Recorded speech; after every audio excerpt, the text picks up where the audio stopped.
I have noticed, actually, numbers have started to dwindle over the weeks. Week by week, one or two that we usually see haven't come. Now, they may be on holiday, but I think it's more to do with the fact that we're doing this chapter by chapter and it's getting a little bit long-winded, and some of them are struggling, and that's okay. That's okay, we expect that. But anyway, I'm glad you're here. I knew Mandy was away, and I didn't know how many were going to be here today, but I'm glad you're here. And I'm not worried about the empty chairs whatsoever.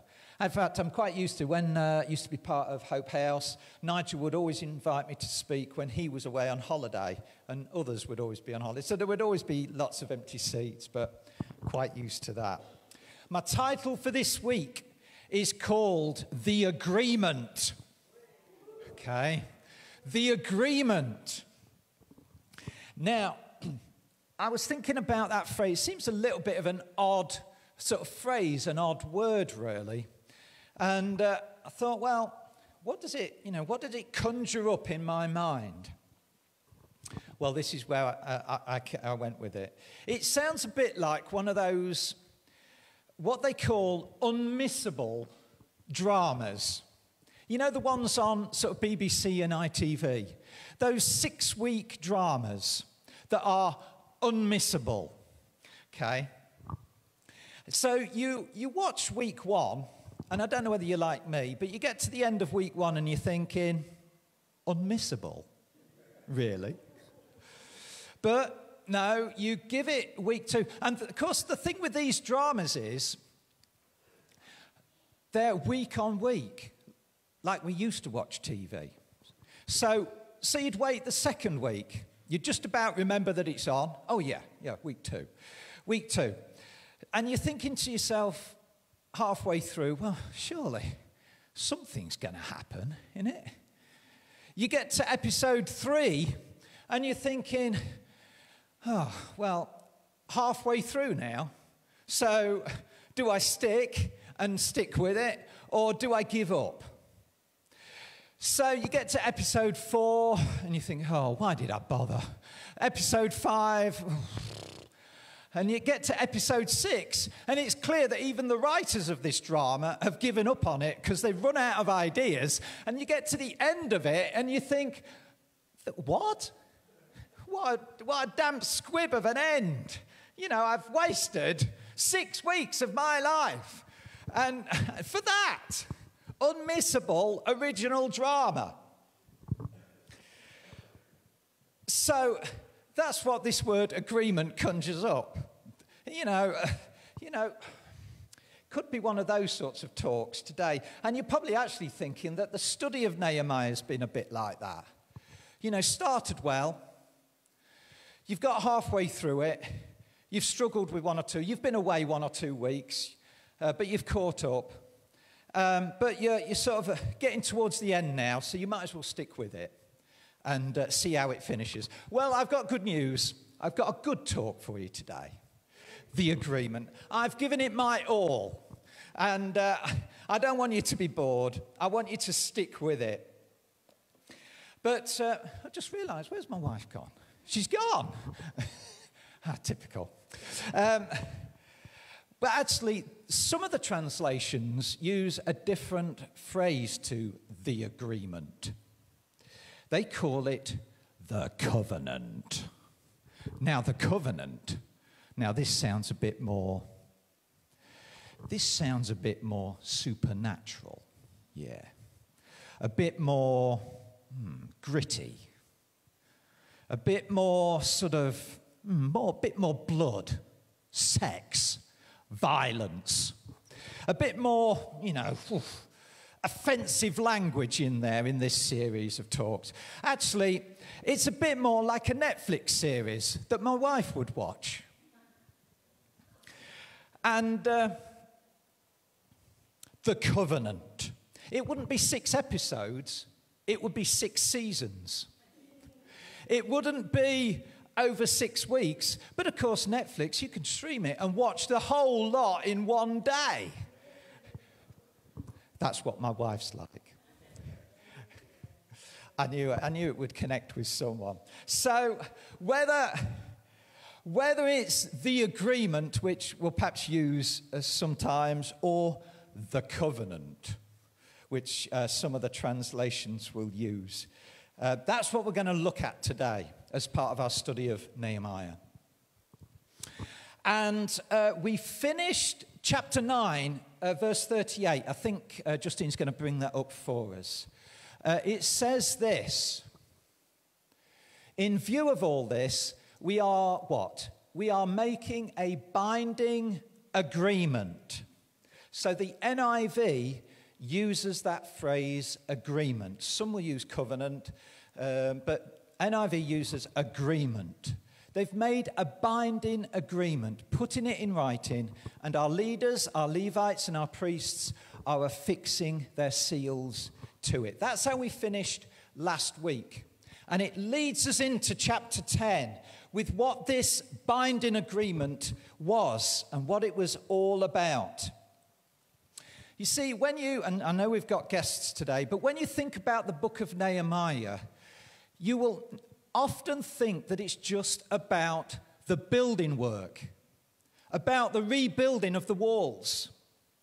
But the reality is that in chapter 6, verse 15 of Nehemiah, it says the wall was completed. The job was done in 52 days, faster than they expected. So that's chapter 6, but we're on chapter 10. So hold on a minute. The book of Nehemiah is obviously a little bit more than just rebuilding the walls. What are those chapters 7, 8, 9, 10, 11, 12, 13 all about?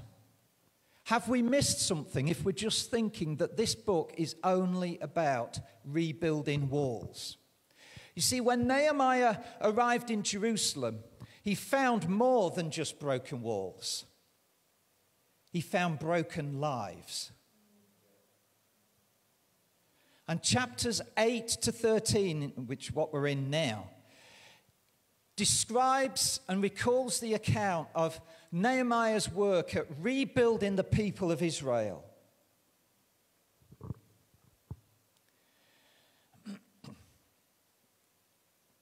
The end of chapter 10, verse 39 says, "We will not neglect the house of our God."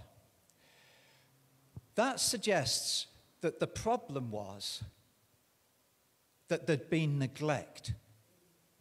The people of God had slipped into ways whereby the house of God had become neglected.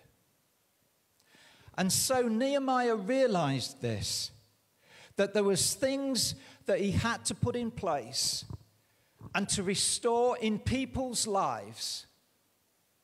And that's what we're looking at with this agreement today. We've learnt in the previous chapters how Ezra read God's law out to the people. He read it out. We've learnt that the Israelites confessed their sins before their God. And so we come to Nehemiah 10 with this agreement.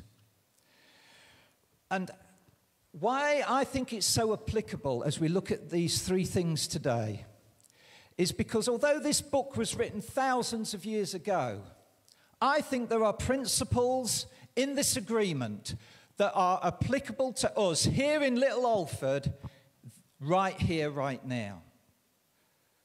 That are key if Mandy and the team are looking at not just rebuilding walls, but rebuilding people's lives.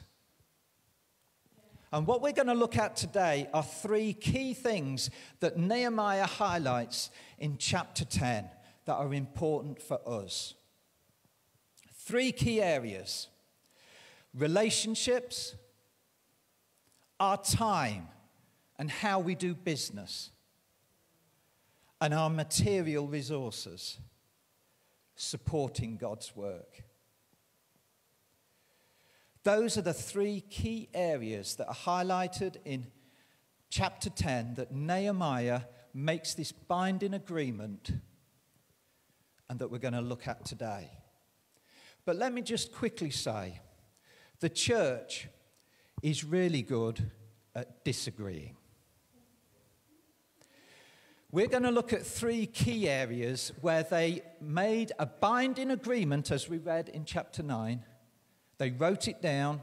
This is what we're going to agree on. Trying to get agreement out of the church is nigh on impossible because we're good at disagreeing. We're really good at finding things that we disagree on. And often, it can be the most trivial things. One of the examples I'd give you, the coffee afterwards. Well, I hope it wasn't Nescafe. Oh, not Nescafe original. Oh, they've gone home early. Oof, where did they go? Isn't it strange? That's just human life, isn't it? But boy, are we good at disagreeing. I don't want to get too much into that. Because actually, it's quite amazing that in these 3 areas, they'd obviously realized that there were key problems going on. Nehemiah must have realized that in these 3 areas, something was not right. And they needed to agree on how they were going to change things. I don't know how he did it. I don't know how they came to working it out, but they did. So let's have a look at number 1, relationships. In verse 30, okay, because chapter 10 starts with a really long list of names, as a lot of Nehemiah does. So in verse 30, it says, "We promise not to give our daughters in marriage to the peoples around us, or take their daughters for our sons." So the first key area, and I don't know why Nehemiah chose this as the first one. It doesn't necessarily mean it's the most important, I don't think. But this is the one that the Bible records as being the first, is about relationships. And we need to understand something historically here, in that when it came to marriage, in these times, it was the parents who decided who they were going to marry. Not like today. So that's why it uses this term, "We promise not to give our daughters in marriage." So what was the problem? The problem was that the Israelites who had remained and who were living in Jerusalem and the area were constantly marrying other foreigners, people of other religions, people who worshipped other gods. And what was happening was that the Israelites were marrying into these families. And it was causing all sorts of problems. Let me give you one example. Solomon, in 1 Kings, chapter 11, verse 4, the Bible says, as Solomon, and I chose this because it'd be someone that you would know, hopefully. So the Bible says, as Solomon grew old, his wives, now you need to read 1 Kings to understand how many wives he had. It was a lot. His wives turned his heart after other gods. This was Solomon, okay? After other gods, and his heart was not fully devoted to the Lord. So, this was one example. Oh, well done. That was sharp. So, that was just one example of Solomon, of all people. Amongst his many wives, they were leading him to worship other gods and idols. And this had disastrous consequences for Solomon, because it actually says a little bit further on about how the Lord was angry with him. But it was causing a problem. Time and time again, the Israelites were being married into relationships that were causing all sorts of problems. You know, I believe if we're going to be a people of influence here in Alford and the surrounding area, we need to be people, we need couples who are united in their faith, who are God-fearing, couples who work together, have this binding marriage, strong marriage together, because it makes such an influence in your community.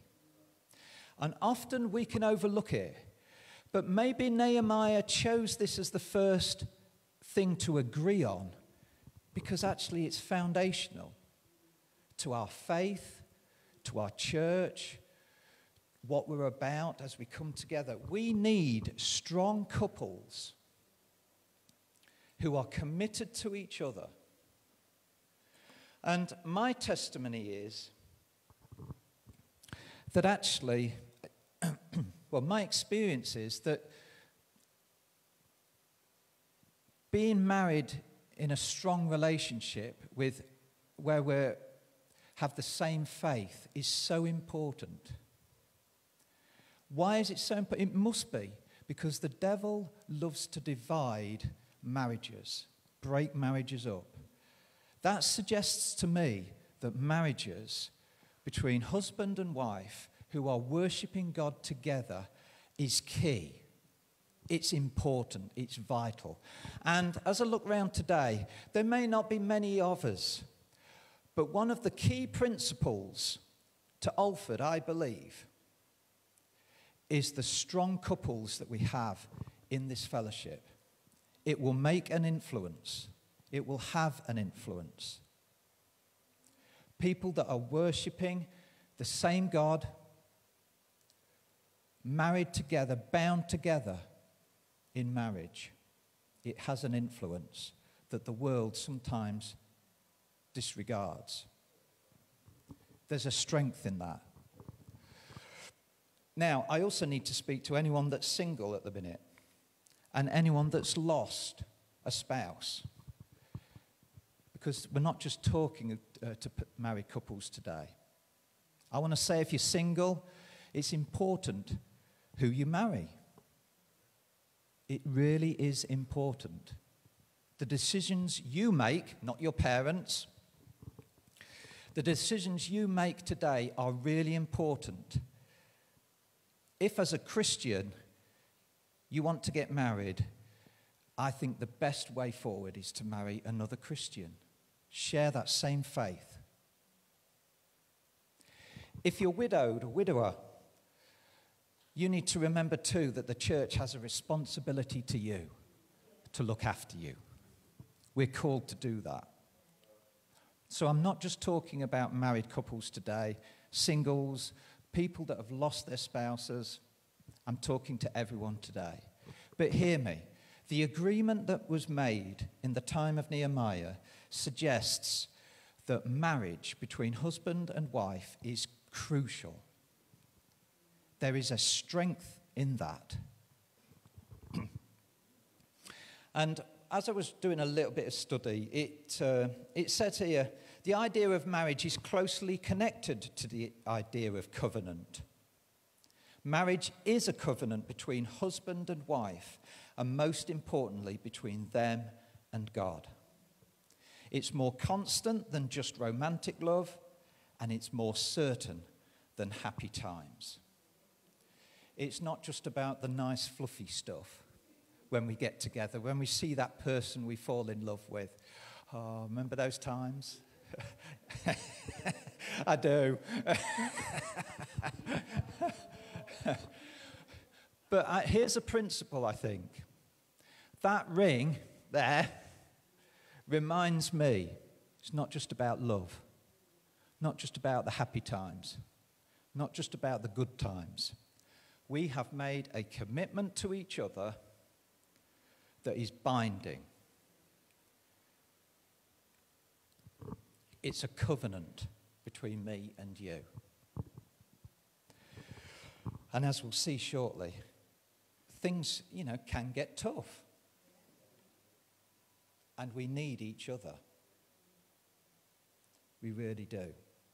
So relationships is what were highlighted as principle number 1 in this binding agreement. Number 2, Nehemiah talks about doing business on the Sabbath. Now, I can't really sort of nail it down. Verse 31, actually, Justine, is a good place to use an example. So what was happening was that the neighbouring peoples would bring the merchandise in to Jerusalem on the Sabbath. Now, this was too good to miss out on. So what was happening was that the people were trading on the Sabbath to make money. So the agreement was, when the neighbouring peoples come, we will not buy from them on the Sabbath or any holy day. Every 7th year we will forgo working the land and we will cancel all debts. Now, I come from a background of Methodism. And my mum brought us up very strict, in a way, to keep the Sabbath holy. Get that? We're commanded to keep the Sabbath holy. But this is something slightly different. This is about trading on the Sabbath. And I just want to remind you of that. Because there are questions as to whether we should buy stuff on the Sabbath, whether we should do work on the Sabbath, whether we should go to Woodthorpe with our family on the Sabbath. Those are slightly different argument. I want to focus and just remind us that what Nehemiah is talking about here is how we do business. They came to an agreement that even though this trade and merchandise was coming in on the Sabbath, they were not going to gain profit from it. They were not going to do business. They were going to keep the Sabbath holy, and regardless of what that meant, all the loss of the money that came with that, they were going to keep the Sabbath holy. That's what this is all about.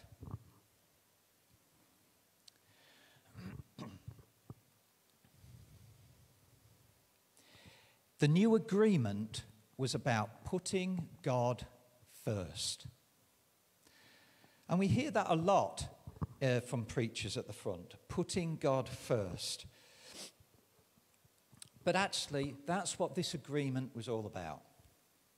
It was about saying that we could work 7 days a week if we really wanted to, but actually, just like our forefathers, we're going to keep the Sabbath holy again. We're going to make a decision, an agreement between us that says, actually, we're going to make the Sabbath about God. Put him first. And whether that means we're going to lose a lot of money, doesn't matter. We're putting God first. We're putting our trust in him, and he will look after us. That's what putting God first says. But I also want to just highlight the fact that in doing our business, now some of us are retired here, but some of us do work, and I want to say that what we do in our work matters. It has an influence. How we earn our money. Is it right? Are we glorifying God in our work? I want to say to people that work today, have a think about how you do your work. Does it glorify God? Is it putting God first? One of the things and the challenges for us locally and church generally since lockdown, I think, and we were kind of talking about this on the way over, is that during lockdown, the world changed. Our world has changed, if we're honest. I know mine has. How I look at things, how I do my work, what decisions I make, decisions about my money, which we'll come on to in a minute. It's changed. And you know, the world can subtly change us in how we use our time, how we do our business, how we use our resources, our money. We can subtly change. And for me personally, I think my world has changed very subtly without me realizing it. And I think this is what's happened here with Nehemiah and the people of Israel. And I think it's a great challenge for us here in Alford and the local church as well. We slip into things, into practices. Let me give you an example, and these are my examples as well. The bills need to be paid. Now, this is a real challenge to me, maybe to you as trustees, as church. The bills need to be paid. So I was brought up to pay my bills and not be in debt. Being in debt really troubles me, that I owe people money. So in lockdown, I suddenly ended up with, because I wasn't spending much, you were only allowed 4 items in the shop, you suddenly had more money. I don't know about you, but you suddenly had more money. I'm thinking, where's this gone? Where's this come from? I thought it was quite good. I'd actually had money. I'd paid off my debts. Lockdown finished. Whoosh! Bills still needed paying. This is my next one. So the bills need to be paid. The kids need things.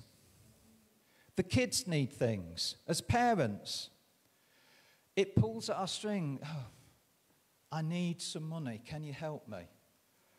So what do? We do what the world would do. Yeah, I'll help you. Suddenly that money I'd got in lockdown, totally gone. And I don't stand here, I've said this before, I really don't stand here as a perfect person. Please don't think I am. I want to share some things with you today that prove I have no reason to be stood at the front. Yeah? But actually, I think we need to be honest with ourselves as church. Because if it's true, then gas prices and electric prices are going to be so high in the winter. What are we going to do? We've got some tough decisions to make. Now, the world would say, perhaps, pay your bills, help your children. Okay, that's fair enough. That sounds good. The challenge is, and I think Nehemiah realized this, put God first. Put God first with your finances, with your decisions, with your family, with the bills, with all those things. Because as you put God first, you might think, and this is how I've been thinking. I get paid, and all my money is gone within a day of getting paid to pay for the stuff throughout the month. I haven't got anything left. So my mindset is pay the bills, pay the kids, leaves me with absolutely nothing. The agreement that Nehemiah made says, no, you've slipped into bad ways here, people. Because, yeah, you've still got bills to pay. Family still needs supporting. But put God first. Put God first, not with what's left over. And I say that, and here's my thinking over the last few months and a year or so. If I give God what he is his, really, if there's a big bolt of lightning in a minute, oh dear. If I put God first, that'll only leave me with that amount. Does it really cover the bills? Well, not really. So then I'm just going to get into more debt, God. Do you really want me to be in debt? Am I the only one that thinks like this? Maybe you think like that. So, my wife is so spiritual. She always seems to have money. So she obviously has a different way of... I just have the bigger bills to pay. That's what I say. I'm trying to be honest here. I'm not trying to preach to people and say, this is how you do it. Oh, put God first, you'll be all right. No, putting God first means that by the end of the month, we're sweating. But actually, by the end of the month, perhaps we'd start to be more people of faith and seeing God do the mighty miracles that would give us the testimonies that we would talk about to people that would fill these empty seats. So can you see how the world subtly changes our thinking about, particularly about doing business, resources, money? So, as we were driving over, I've been greatly challenged by doing this talk, especially about the next bit about resources and money, etc. So, as we were coming over in the car, one thing I'd thought of was that, you know what I need? I need someone to tell me that they've been through it. That they've put God first, and they still had bills to pay. They didn't have the money to try to cover it all, but by the end of the month, they've been able to say that God has been faithful, and He's provided everything they needed. I've thought it out in my mind because I'm that sort of person. If I need to sit down with someone over a cup of coffee that hears their testimony that says, Michael, this is my testimony. Put God first, and it's going to be tough, but God has never failed me yet.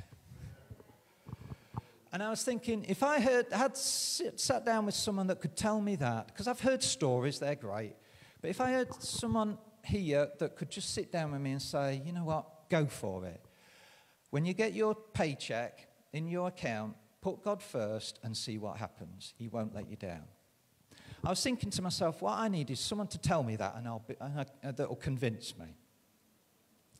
And then we drove over in the car today, and we were talking about finances and funding, etc. And I really felt in my heart God say, you need to just give me what's mine first and get on with it. So I'm standing here today saying that I made an agreement that God might forgive me for not giving me what was His all those years, the last few years and months. And that when I get paid tonight or tomorrow, I'm going to tell you now, I'm going to give Him what's His first. And I'm praying hard that my testimony at the end of the month in August will be to you, He has not let me down. Now, you might be in the same position. You're thinking, I could not do that. Honestly, I could not do that. But if you're like that, then I want to challenge you to join with me in an agreement today, just like Nehemiah did, that says, I'm going to get paid and I'm going to give God's what's his, and then I'm going to give it over to God for the rest of the month. I think that's being real. That's real church. That's real faith. It's not just about church attendance that comes and listens to a good talk. It's about saying, yeah, I've got into this mess. I'd like to get out of it myself, but actually, if I put you first, God, I know you're going to help me get out of it. The world says, I need to pay my bills, and I do, but I don't know how you're going to do it, God. That's faith. Faith in action to me. So that's what I'm going to do.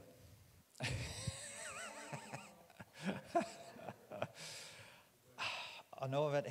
Is it hot in here? Or oh, dear. Oh, dear. Right. I can almost hear my mum now saying, well, how many months have you not been paying God? A few, Mum, a few. I'll leave it at that. Work it out. I had money in lockdown. I haven't got any money now. I'm in big debt. I don't know how it's happened, but... And you know what? I can only see it getting worse. If they're talking about these gas and electric prices going up, they went up, ours went up 100 and something in a month. I pay that bill, by the way. Just so that you know, for the record, I pay that one.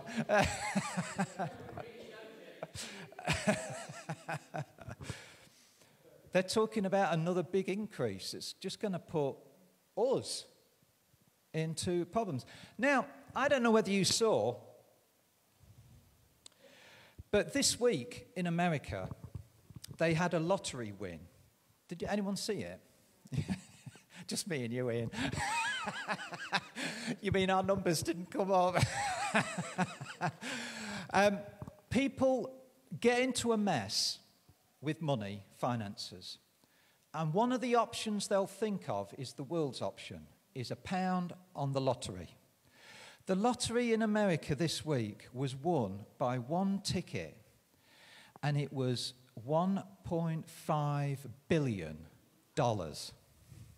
I think I'd read this one. I checked it quickly this morning. It's 780 million.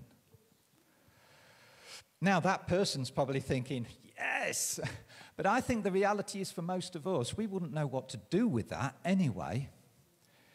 We'd never have to worry, surely. But actually, it comes with a lot of pressures. But here's the thing. Do you put that £1 into the lottery, or do you put your last £1, like the widow, into the offering and says, I'm putting you first, God? Because we can put our faith in the lottery, in the funders that we apply to. But actually, if the principle is, as church and as individuals here, give God what's his first and allow him, through faith, to do what he does best. He's our provider. And you know what? I think that would have an amazing testimony to the people of this town in these coming months that says, put God first with your finances, he will provide for you. We might start to see these seats filled up with people that say, I've got nothing, but I give God that £1, and I don't know how it happens.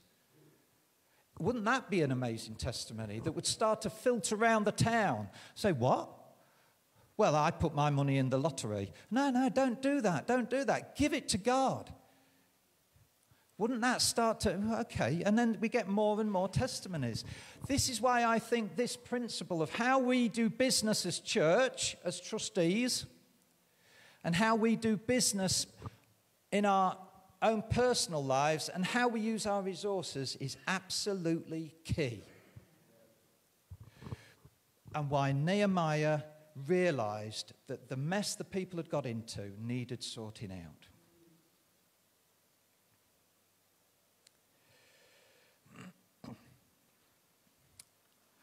Right. So let's look at material resources and supporting God's work, because the two really do link. To the time, doing business, material resources. Verse 36, Justine, says,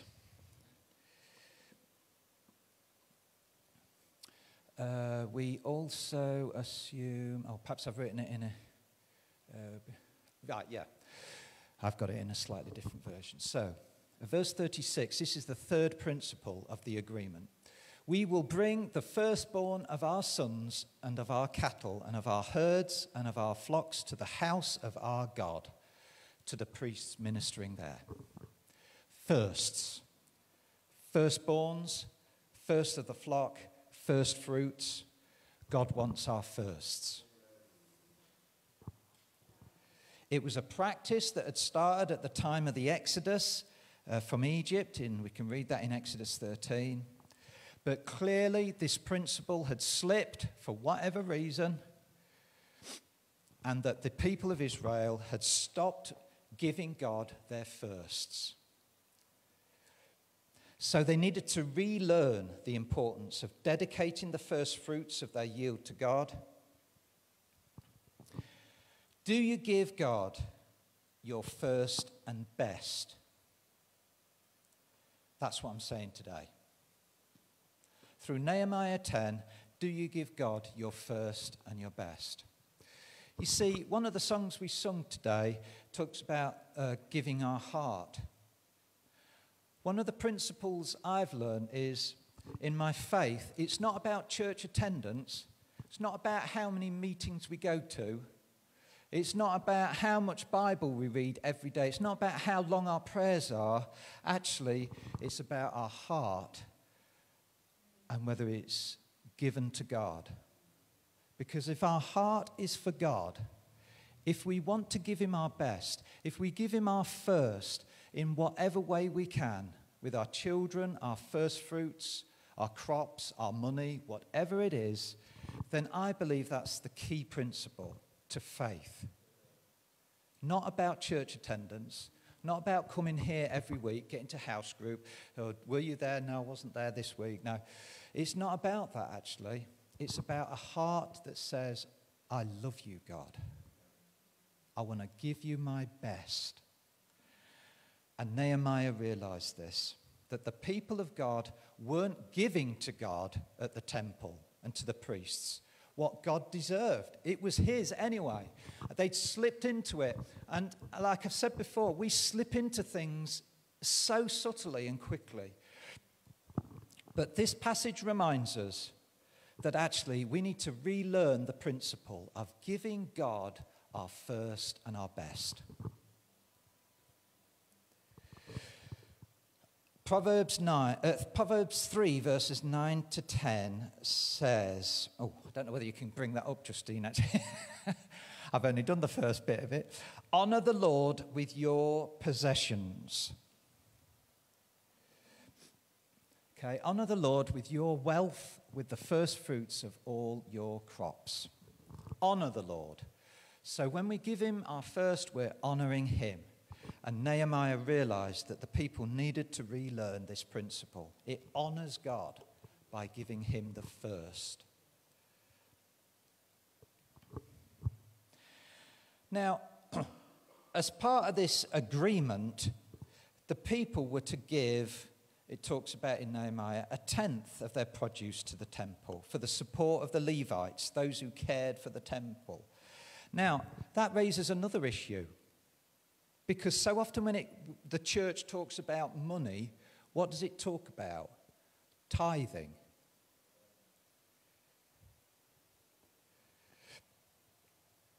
But actually, this passage talks about giving God your first fruits, and then giving the tithe. Well, I'm making a start with just the... I'll come to that. Oh dear. Well, so you're probably thinking like me, well, I won't have anything left.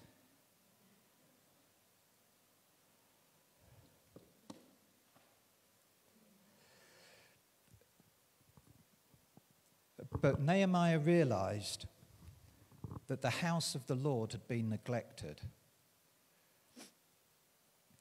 And if we bring it into context here, my challenge to you would be as trustees and to congregation is that at least our leader should never be worrying about finances, ever.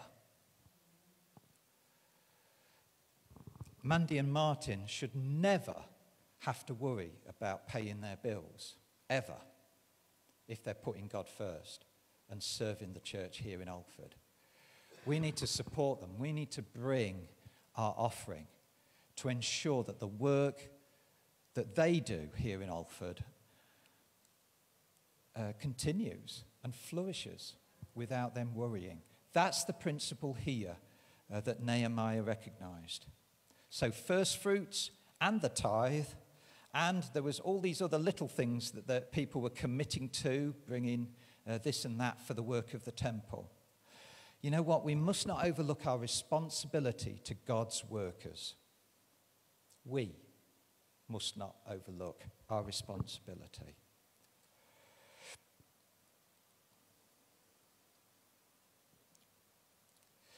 The Bible says we need to be givers.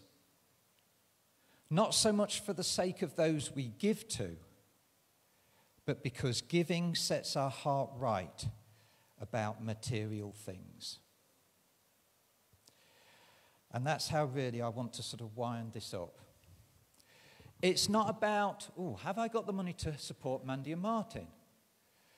Have I got the money to bring my tithe or my offering? Actually, if our heart is right, then we won't even think about it, will we? If we're so grateful for what God has done for us, we will get our hands in our pockets. We will write that check. We will transfer that money. We will bring our offering because our heart is right about how we view material possessions. So 3 principles. From chapter 10. 3 key things, I think, if we're honest and if we're open. And I haven't got all the answers, but I know that if I put God first, and it's strange because I've been taught this years and years in my faith, but I've slipped into paying the bills and supporting the family. And I've forgotten to put God first. You're probably thinking, what a heathen. What on earth is he standing there for? But actually, if we're honest, I'm hoping that perhaps 1 or 2 of you will come up to Lisa and I and say, you know what? We're in exactly the same boat.